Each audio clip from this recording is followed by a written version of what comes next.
അസ്സലാമു അലൈക്കും വറഹ്മത്തുള്ളാ. 5ാം ക്ലാസ്സിലെ ഫിഖ്ഹിലെ 3ാമത്തെ പാഠം മുതലുള്ള റിവിഷനാണ് ഇനി നമ്മൾ നോക്കാൻ പോകുന്നത്. ആദ്യത്തെ 2 പാഠത്തിൻ്റെ റിവിഷൻ നമ്മൾ നേരത്തെ ചെയ്തിട്ടുണ്ട്. അത് കേൾക്കാത്തവർ പോയി കേൾക്കുക. ഇനി നമ്മൾ ചോദ്യോത്തരങ്ങൾ മാത്രമേ നോക്കുന്നുള്ളൂ. പാഠം ഒന്നായിട്ട് പറയാൻ സമയമില്ല. നജസ് എത്ര വിധമാകുന്നു? ഉത്തരം വളരെ സിമ്പിളാണ്, 3 വിധം. അത് ഏതൊക്കെയാണ്? ഇതാ: 1 മുഖഫഫ്, 2 മുഗല്ലദ്, 3 മുതവസ്സിത്ത്. എല്ലാം മൂന്നാ തുടങ്ങുന്നത്. മുഖഫഫ്, മുഗല്ലദ്, മുതവസ്സിത്ത്. പഠിച്ചില്ലേ? രണ്ടാമത്തെ ചോദ്യം: മുഗല്ലദ് ആയ നജിസ് ഏതാകുന്നു? ഏതാണ് മുഗല്ലദ് ആയ നജിസ്? നായ, പന്നി എന്നിവയും ഇവയിൽ നിന്ന് മറ്റൊരു ജീവിയോട് കൂടി ജനിച്ചവയും മുഗല്ലദ് കൊണ്ട് മലിനം. അപ്പൊ നായ, പന്നി ഉറപ്പിച്ചോളൂ. പിന്നെ ഇവയിൽ നിന്ന് മറ്റൊരു ജീവിയോട് കൂടി ജനിച്ചവയും മുഗല്ലദ് കൊണ്ട് മലിനമായവ, അതാണ് മുഗല്ലദ്. മനസ്സിലായില്ലേ? ഇനി അടുത്ത ചോദ്യം: മുതവസ്സിത്തായ നജിസ് കൊണ്ട് മലിനമായത് ശുദ്ധിയാക്കാൻ എന്ത് ചെയ്യണം? മുതവസ്സിത്തായ നജിസ് എന്താണെന്ന് ആദ്യം പഠിക്കുക. എന്താണ് മുതവസ്സിത്തായ നജിസ് എന്ന് പറഞ്ഞാൽ?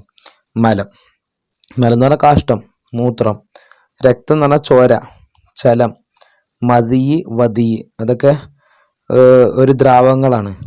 അതുപോലെ ആമാശയത്തിലെത്തിയ ശേഷം ഛർദ്ദിച്ചത്, ലഹരി ദ്രാവകങ്ങൾ, ഇതൊക്കെ മുതവസ്സിത്താണ്. അതുപോലെ ഇനിയുണ്ട് മുതവസ്സിത്ത്. എന്താ? മനുഷ്യരല്ലാത്ത, ഭക്ഷിക്കപ്പെടാത്ത ജീവികളുടെ പാല്. അതുപോലെ എന്താണ്? അയവിറക്കാൻ മൃഗം തികട്ടിയെടുത്തത്. അതുപോലെ മനുഷ്യൻ, മത്സ്യം, ജറാദ് എന്നിവ അല്ലാത്ത ജീവികളുടെ ശവം. തിന്നപ്പെടാത്ത ജീവിയിൽ നിന്ന് ജീവനുള്ളപ്പോൾ വേർപിരിഞ്ഞ രോമം, തൂവൽ തുടങ്ങിയവ. അപ്പോൾ തിന്നപ്പെടാത്ത ജീവി പറഞ്ഞാൽ ഇപ്പോൾ ഉദാഹരണത്തിന് കാക്ക, അല്ലെങ്കിൽ പൂച്ച. അതിൻ്റെ ജീവനുള്ള സമയത്ത് വേർപിരിഞ്ഞ രോമം, അതുപോലെ തുവൽ. അപ്പോൾ പൂച്ചനെ വളർത്തുന്ന ആളുകൾക്ക് ശ്രദ്ധിക്കുക, ഈ പൂച്ചൻ്റെ രോമം നമ്മളെ റൂമിലോ വീട്ടിലോ കട്ടിൽമേലൊക്കെ ഉണ്ടാവുമെങ്കിൽ അതൊക്കെ നജസാണ്. ഇന്നിപ്പോൾ പൂച്ചനെ കെട്ടിപ്പിടിച്ച് കിടക്കല്ലേ എല്ലാവരും. അപ്പോൾ ഈ പൂച്ച പൂച്ചൻ്റെ രോമം നമ്മളെ ശരീരത്തിലോ കുപ്പായത്തിലോ അല്ലെങ്കിൽ എവിടെയെങ്കിലൊക്കെ ആയാൽ, അല്ലെങ്കിൽ നിസ്കരിക്കുന്ന സ്ഥലത്തോ ഒക്കെ ആയാൽ നിസ്കാരമൊന്നും ശരിയാവില്ല, അത് നജിസാണ്. കാരണം തിന്നപ്പെടാത്ത ജീവിയിൽ നിന്നുള്ള ജീവനുള്ളപ്പോൾ വേർപിരിഞ്ഞ രോമം, അതുപോലെ തുവൽ. ഇനി നോക്കാം, ചോദ്യം എന്തായിരുന്നു? ഇങ്ങനെ മുതവസ്സിത്തായ നജിസ് നമ്മൾ മനസ്സിലായി. ഇനി മുതവസ്സിത്തായ നജിസ് കൊണ്ട് മലിനമായത് ശുദ്ധിയാക്കാൻ എന്താ ചെയ്യേണ്ടത്? അതാണ് ഇവിടെ പറയുന്നത്. ആദ്യം നജിസിന്റെ തടി നീക്കുക. ഫസ്റ്റ് എന്ത് ചെയ്യേണ്ടത്? ആദ്യം നജിസിന്റെ തടി നീക്കുക. 2, നിറം, മണം, രുചി എന്നിവ മുഴുവനായി നീങ്ങുന്നത് വരെ കഴുകുക. നജിസിന്റെ തടി നീക്കുക, നജിസ് അവിടെ നിന്ന് നീക്കുക എന്നർത്ഥം. ഇപ്പൊ പൂച്ചന്റെ രോമം ആയതെങ്കിൽ പൂച്ചന്റെ രോമം അവിടെ നിന്ന് നീക്കുക, അതാണ് തടി നീക്കുക പറഞ്ഞാല്. പിന്നെ നിറം, മണം, രുചി എന്നിവ നീക്കുക, പോകുന്നവരെ കഴുകുക. പരമാവധി ശ്രമിച്ചിട്ടും നിറം, മണം എന്നിവയിൽ ഒന്ന് നീങ്ങുന്നില്ലെങ്കിൽ വിരോധമില്ല. ഏതെങ്കിലും ഒന്ന് ബാക്കിയായി, എത്ര കഴുകിയിട്ടും അതിൻ്റെ ഒരു കറ അവിടെ ഉണ്ട്, അപ്പൊ അതിന് കുഴപ്പമില്ല. എത്ര കഴുകിയിട്ടും മണം ഉണ്ട്, നിറമല്ല പക്ഷെ മണം ഉണ്ട്, എന്നാലും കുഴപ്പമില്ല. രണ്ടും കൂടി ഉണ്ടായ പ്രശ്നമാണ്. അടുത്ത രുചി മാത്രമോ അല്ലെങ്കിൽ നിറവും, അതാ പറയണേ, രുചി മാത്രമോ അല്ലെങ്കിൽ നിറവും മണവും ഒന്നിച്ചോ പോകുന്നില്ലെങ്കിൽ ശുദ്ധിയാകുന്നതല്ല. പിന്നെ മുറിച്ചു കളയാലല്ലാതെ വഴിയില്ലെങ്കിൽ പൊറുക്കപ്പെടുന്നതാണ്. ഇനി അത്ര ആയിട്ടും ചെയ്യല്ല, ഇനിയപ്പോൾ കട്ട് ചെയ്ത് കളയണമെങ്കിൽ പിന്നെ കട്ട് ചെയ്ത് കളയൊന്നും വേണ്ട, അപ്പോൾ പിന്നെ ശരിയാവും, അത് മതിയാവും. അടുത്തത്: മലിനമായ വസ്തു കുറഞ്ഞ വെള്ളത്തിൽ ഇട്ട് കഴുകാമോ? എന്താ ഉത്തരം? ഇട്ട് കഴുകരുത്, വെള്ളം അതിന്മേൽ ഒഴിച്ച് കഴുകണം. കുറഞ്ഞ വെള്ളം എന്ന് പറഞ്ഞാൽ എത്രയാണ്? ഓർത്തു വെക്കുക, 200 ലിറ്ററാണ്. അടുത്തത്: മുഗല്ലദായ നജിസ് കൊണ്ട് മലിനമായത് ശുദ്ധിയാക്കാൻ ഡാഷ് തവണ കഴുകണം. വളരെ എളുപ്പമാണ്, 7 തവണ. മുതവസ്സിത്ത് കൊണ്ട് മലിനമായ വസ്തു കഴുകുമ്പോൾ എന്ത് നീങ്ങണം? ഡാഷ് നീങ്ങണം. എന്തൊക്കെ? 3 കാര്യങ്ങളാണ്. ഏതൊക്കെയാണ്? നിറം, മണം, രുചി. നിറം, മണം, രുചി. നിറം, മണം, രുചി. നിറം, മണം, രുചി. അടുത്ത തെറ്റും ശരിയായിരുന്നതാണ്. 2 വയസ്സാവാത്ത, പാലല്ലാത്ത, മറ്റൊന്നും ഭക്ഷിക്കാത്ത ആൺകുട്ടിയുടെ മൂത്രം. അതിന്റെ പേരെന്താണ്? നമ്മൾ 3 പേര് നേരത്തെ പഠിച്ചില്ലേ, അതിലേത് പേരാണ്? മുഖഫഫ്. ഇതിപ്പോൾ ശരി തന്നെയാണ്.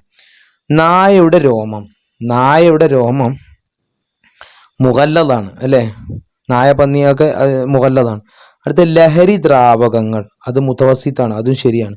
ചത്ത കോഴിയുടെ തോല്, അത് മുഗല്ലദാണോ? അല്ല, അത് മുത്തവസിത്താണ്. മനസ്സിലായില്ലേ? അടുത്ത പാഠത്തെ ഇനിയിപ്പോൾ നമ്മൾ പാഠത്തിൽ നോക്കാത്ത ചോദ്യം വരാത്തൊരു ഭാഗമാണ്. നിസ്കാരം ശരിയാവുന്നതിന് തടസ്സമാകുന്ന മാലിന്യങ്ങൾക്കാണ് നജിസ് എന്ന് പറയുന്നത്. അപ്പൊ നജിസ് എന്നാൽ എന്ത് പഠിച്ചു വെക്കണം.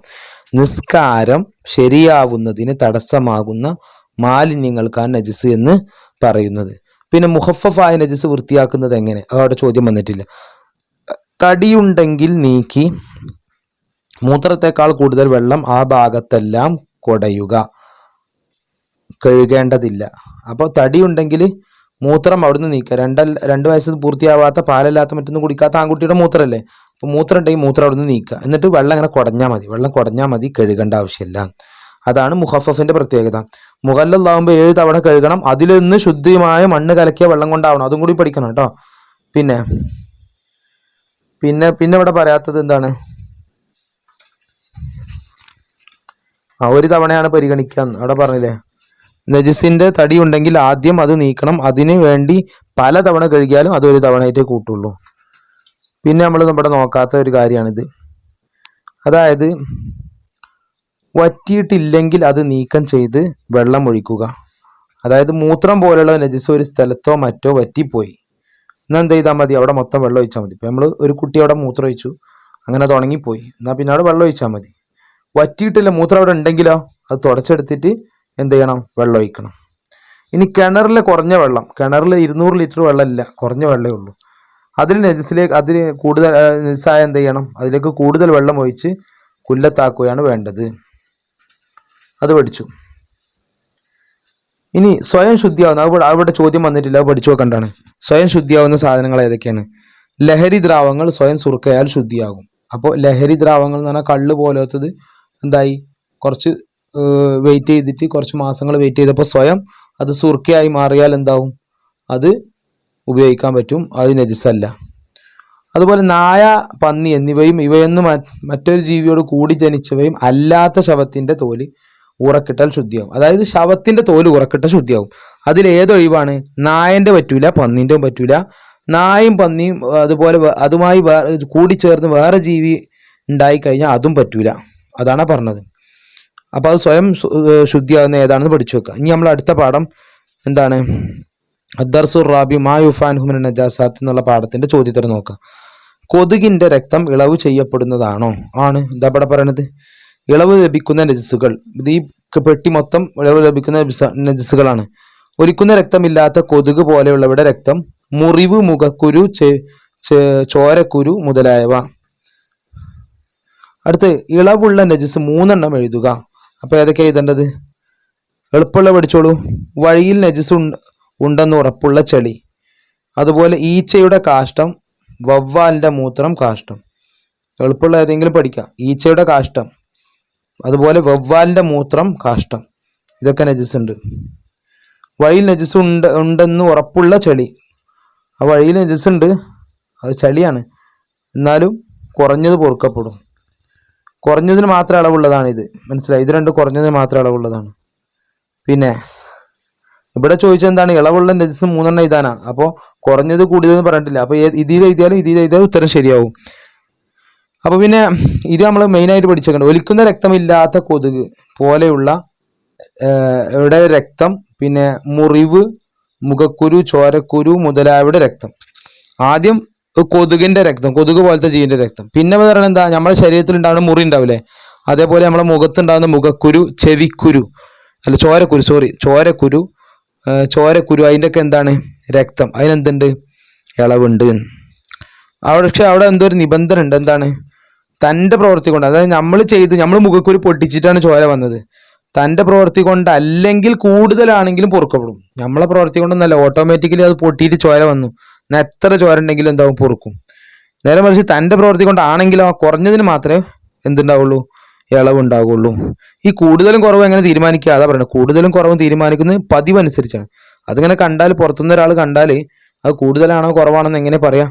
ആ രൂപത്തിൽ നമുക്ക് എങ്ങനെ തോന്നണം അങ്ങനെ. അടുത്ത നജിസ് കൂടുതലോ കുറവോ എന്നതിന്റെ തീരുമാനം അതാ പതിവ് അനുസരിച്ചാണ്.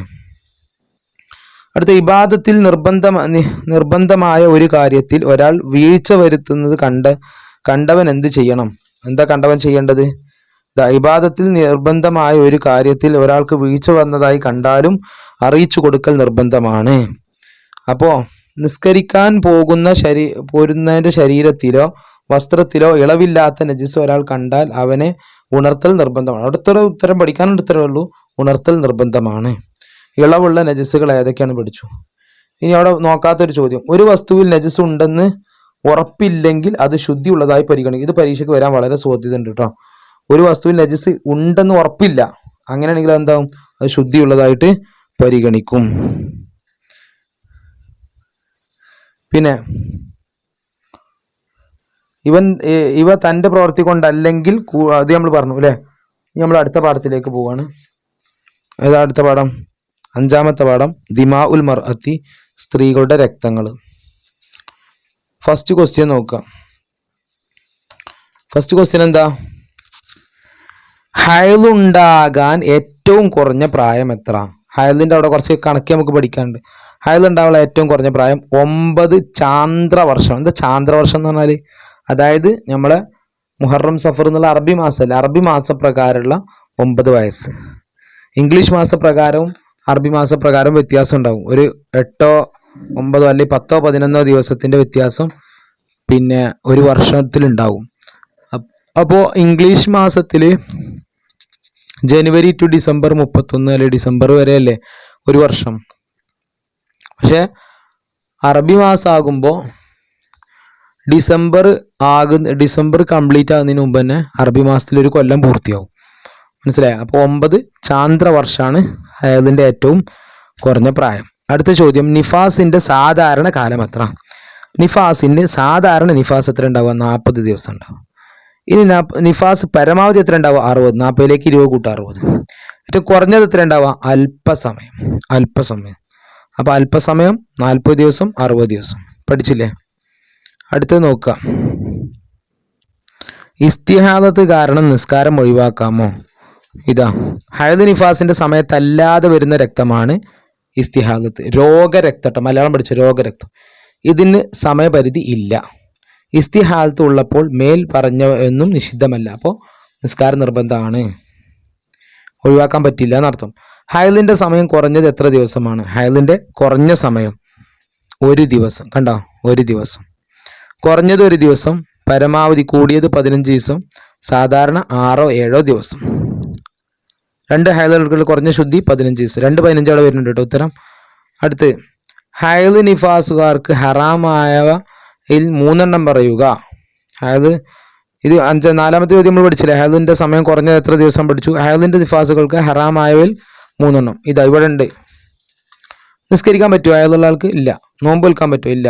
സുജൂദ് ചെയ്യാൻ പറ്റില്ല. തവാഫില്ല. ഖുർആൻ ഓതാൻ പറ്റില്ല. ഖുർആൻ എഴുതപ്പെട്ടത് തൊടലും ചുമക്കലും പള്ളിയിൽ താമസിക്കലൊക്കെ ഹറാമാണ്. സംയോഗം ചെയ്യൽ, മുട്ടുപൂക്കളിൻ്റെ ഇടയിൽ ഇണങ്ങി ചേരൽ, തൊലാക്ക്, ഇതൊക്കെ എന്താണ്? ഹറാം. അപ്പം നിങ്ങൾക്ക് ഇഷ്ടമുള്ള 3 പഠിച്ചാൽ മതി. ഏറ്റവും എളുപ്പമുള്ള നിസ്കരിക്കാൻ പറ്റൂല എന്ന് ഉറപ്പാണ്. അപ്പം നിസ്കാരം, നോമ്പ്, സുജൂദ് ചെയ്യാൻ പറ്റൂല. പിന്നെ തവാഫ്, ഖുർആൻ ഓതാൻ, ഖുർആൻ എഴുതപ്പെട്ടത് തൊടലും ചുമക്കലും. അപ്പോൾ ഖുർആനെ തന്നെ 2 പഠിക്കാണ്ട്. ഖുർആൻ ഓതുക, ഖുർആൻ എഴുതപ്പെട്ട് തൊടലും ചുമക്കലും, പിന്നെ നിസ്കാരം, നോമ്പ്. അപ്പം തന്നെ 4 പഠിച്ചില്ലേ? അപ്പം അങ്ങനെ പഠിക്കുക. അടുത്തത്, നിഫാസിൻ്റെ കൂടിയ സമയം 90 ദിവസമാണ്. തെറ്റാണ്. നിഫാസ് പരമാവധി 60 ദിവസം. 40 സാധാരണ 40, അതിലേക്ക് 20 കൂട്ടിയാൽ 60. അതാണ് പരമാവധി. ഇസ്തിഹാദത്ത് ഉള്ളപ്പോൾ നോമ്പ് നോൽക്കണം. ശരിയാണ്. 8 വയസ്സുള്ള പെൺകുട്ടിയിൽ നിന്ന് വന്ന രക്തം ഹൈദാകും. 8 വയസ്സുള്ള കുട്ടിയുടെ രക്തം ഹൈദാകുമോ? ഇല്ല. നമ്മളെന്താ പറയുക? 9 വയസ്സ് പൂർത്തിയാവണം അല്ലേ? 9 അല്ലെങ്കിൽ 9 വയസ്സ് പൂർത്തിയാക്കാൻ 16 ദിവസം ഉണ്ടാകുമ്പോൾ.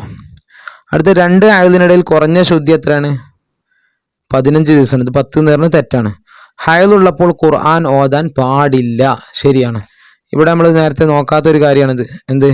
9 വയസ്സാകാൻ 16 ദിവസത്തിന് താഴെയുള്ളപ്പോൾ എന്ന് പറഞ്ഞാൽ 16 ദിവസം കൂടി കഴിഞ്ഞാൽ ആ പെണ്ണിൻ്റെ ബർത്ത്ഡേ ആവും. എത്രാമത്തെ ബർത്ത്ഡേ ആണ്? 9 വയസ്സിൻ്റെ ബർത്ത്ഡേ ആണ്. അങ്ങനെയാണെങ്കിൽ ആ 16 ദിവസം മുമ്പ്, ബർത്ത്ഡേ ആവുന്നതിന് മുമ്പ് രക്തം വന്നാൽ അതെന്താണ്? ഹൈദ് ആണ്. ഹൈദിൻ്റെ മലയാളം എന്താ? ആർത്തവ രക്തം. ഇനി ഹൈദ് എന്ന് പറഞ്ഞാൽ എന്താണ്? അതൊന്നും അത്ര ഇമ്പോർട്ടൻ്റ് അല്ല, അതുകൊണ്ട് അവിടെ ചോദ്യം വരാത്തത്. എന്നാലും ഓർത്ത് വെക്കുക, ഗർഭാശയത്തിൻ്റെ അങ്ങേയറ്റത്ത് ചില പ്രത്യേക സമയങ്ങൾ പുറപ്പെടുന്നതാണ്. നിഫാസ് പറഞ്ഞാലോ പ്രസവം കഴിഞ്ഞ് 15 ദിവസത്തിനുള്ളിൽ പുറപ്പെടുന്ന രക്തമാണ്. പഠിച്ചില്ലേ? ഇനി ഇവിടെ പ്രത്യേക ശ്രദ്ധക്കാരൻ്റെ ഒരു വാക്കുണ്ട്, രാത്രി രക്തം നിന്നാൽ കുളിക്കും മുമ്പ് നോമ്പെടുക്കാം. പഠിച്ചു വെച്ചോളൂ, രാത്രി രക്തം നിന്നാൽ കുളിക്കുന്നതിന് മുമ്പ് നോമ്പ് വെൽക്കാം. ഇനി കുളിക്കുന്നതിന് മുമ്പ് സംയോഗം ചെയ്യാൻ പാടില്ല.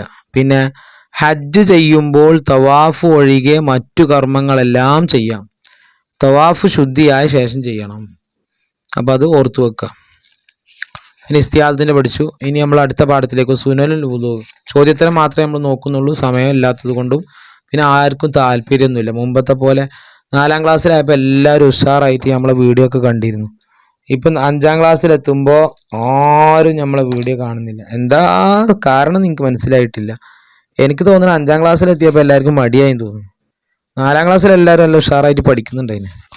5ാം ക്ലാസ്സിലെത്തിയപ്പോൾ കുറച്ച് വലിയ കുട്ടിയായപ്പോൾ നിങ്ങൾക്ക് തോന്നണ നീ പഠിക്കൊന്നും വേണ്ട. ഏതായാലും നിങ്ങൾ 4ാം ക്ലാസ്സിൽ അതേ ആവേശത്തിൽ ഉഷാറായിട്ട് പഠിച്ച് നല്ല മാർക്ക് വാങ്ങണം. അള്ളാഹു തൗഫീഖ് ചെയ്യട്ടെ. നോക്ക്, അജിബൻ ലിസ്ലത്ത് താലിയ താഴെ തിരിക്കുന്ന ചോദ്യത്തിന് ഉത്തരം ഇതാണ്. വുളൂ ചെയ്യുമ്പോൾ എവിടേക്ക് മുന്നിടണം? വെരി വെരി സിമ്പിൾ അല്ലേ? എവിടേക്കാണ്? കിബിലയിലേക്ക് മുന്നിടണം. കിബിലയിലേക്ക് തിരിയണം. അടുത്തത്, മിസ്വാക്ക് ചെയ്യൽ കറാഹത്താണ് ആർക്ക് എപ്പോൾ? 2 ചോദ്യമാണ്. മിസ്വാക്കാണ് പല്ലേക്ക എപ്പോഴാ? നോമ്പുകാരന് ഉച്ചയ്ക്ക് ശേഷം മിസ്വാക്ക് ചെയ്യൽ കറാഹത്താണ്. അപ്പോൾ ആർക്കാണ് കറാഹത്ത്? നോമ്പുകാരന്. എപ്പോഴാണ്? ഉച്ചയ്ക്ക് ശേഷം, ആഫ്റ്റർനൂൺ തിരിയാ. അടുത്ത ചോദ്യം എന്താണ്? വുളൂയിൽ ശ്രദ്ധിച്ച് കഴുകേണ്ടത് എന്തെല്ലാം? എന്തൊക്കെയാണ് വുളൂയിൽ ശ്രദ്ധിച്ച് കഴുകേണ്ടത്? ഇവിടെയുണ്ട് പറയുന്നേ, മടമ്പ്, പീളക്കുഴി എന്നിവ ശ്രദ്ധിച്ച് കഴുകുക. മടമ്പ്, പീളക്കുഴി. അടുത്തത്, 2 മുൻകൈ ഒന്നിച്ച് കഴുകുന്നതോടൊപ്പം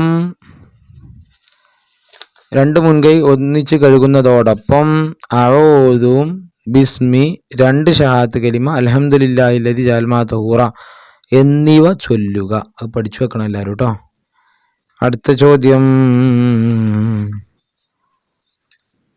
വുളൂഇന്റെ ഉടനെ കിബിലക്ക് തിരിഞ്ഞ് 2 കൈയും കണ്ണും മുകളിലേക്ക് ഉയർത്തി ഡാഷ് 2 കൈ ഷഹാദത്ത് കലിമ ചൊല്ലി അല്ലാഹുമ്മ ജഅൽനി മിനത് തവ്വാബീന എന്ന് തുടങ്ങുന്ന ദുആ ചെയ്യുക. ദുആ ഒന്നും ഇവിടെ പറഞ്ഞിട്ടില്ല, അതുകൊണ്ട് കഴിച്ചിലായി നിങ്ങൾ പറയേണ്ട, ആക്കങ്ങൾ പഠിച്ചതാണ് പണ്ട്. അടുത്തത് ശരിയും തെറ്റാതെ അപ്പെടുത്താനാ. വുളൂഇൽ മൂക്കിൽ വെള്ളം കയറ്റൽ ഫറളാണ്. അയ്യയ്യയ്യേ, മൂക്കിൽ വെള്ളം കയറ്റി ചീറ്റൽ ഫറളാണോ? അല്ല, തെറ്റ്. വുളൂഇന്റെ അവസാനം ദുആവും 2 ഷഹാദത്തും ചൊല്ലുന്ന സുന്നത്താണ്. അത് ശരിയാണ്. അവയവങ്ങൾ 3 തവണ കഴുകുന്നത് കറാഹത്താണ്. അയ്യേ, സുന്നത്തല്ലേ? എന്തൊരു കഷ്ടമാണ്. ശേഷം നബിയുടെയും കുടുംബത്തിൻ്റെയും മേൽ സ്വലാത്തും സലാമും ചൊല്ലുക. എപ്പോൾ? 2 ഷഹാദത്ത് കലിമ വുളൂ എടുത്ത് കഴിഞ്ഞിട്ട് അല്ലേ? നമ്മൾ നോക്കാം, അതിൽ വരാത്ത ചോദ്യങ്ങളുടെ അർത്ഥങ്ങൾ നോക്കാം. അവസാനത്തെ പാടാണ് അല്ലേ? പിന്നെ അതിന് ഷർത്തുകളും ഫർളുകളും നേരത്തെ പഠിച്ചല്ലോ. ഇതിന് പൂർണ്ണത നൽകുന്ന സുന്നത്തുകളാണ്. അപ്പോൾ എന്താണ്? സുന്നത്തുകളാണ് ഇബാദത്തിന് പൂർണ്ണത നൽകാൻ നമുക്കറിയാം. പിന്നെ വുളൂവിൻ്റെ സുന്നത്ത് ഞാൻ വീട്ടിൽ നിന്നാണ് കരുതേണ്ടത്. അതൊക്കെ നമ്മൾ ചെറിയ ക്ലാസ് മുതൽ പഠിക്കുന്നതാണേ. പിന്നെ വായിൽ വെള്ളം കൊപ്പിളിക്കുക, അതോടൊപ്പം മൂക്കിൽ വെള്ളം കയറ്റി പുറത്തേക്ക് കളയുകയും ചെയ്യുക. അവ രണ്ടും ഒരേ കോരൽ കൊണ്ടായിരിക്കുക. ഇത് രണ്ടും നോമ്പില്ലാത്തവർ പരമാവധി കൂടുതൽ ചെയ്യുക. തിങ്ങിയ താടിയോട് ഉള്ളു കഴുകുക. കൈകാലുകൾ വലതു മുന്തിക്കുക. കൈകാൽ വിരലുകൾ വിടർത്തി കഴുകുക. തല മുഴുവൻ തടവുക. 2 ചെവി ഉള്ളും പുറവും ഒന്നിച്ചു തടവുക. അവയവങ്ങൾ ഉരച്ചു കഴുകുക. കൈകാൽ മുഖം എന്നിവ കയറ്റി. ഇങ്ങനെ കുറേ സുന്നത്തുണ്ട്.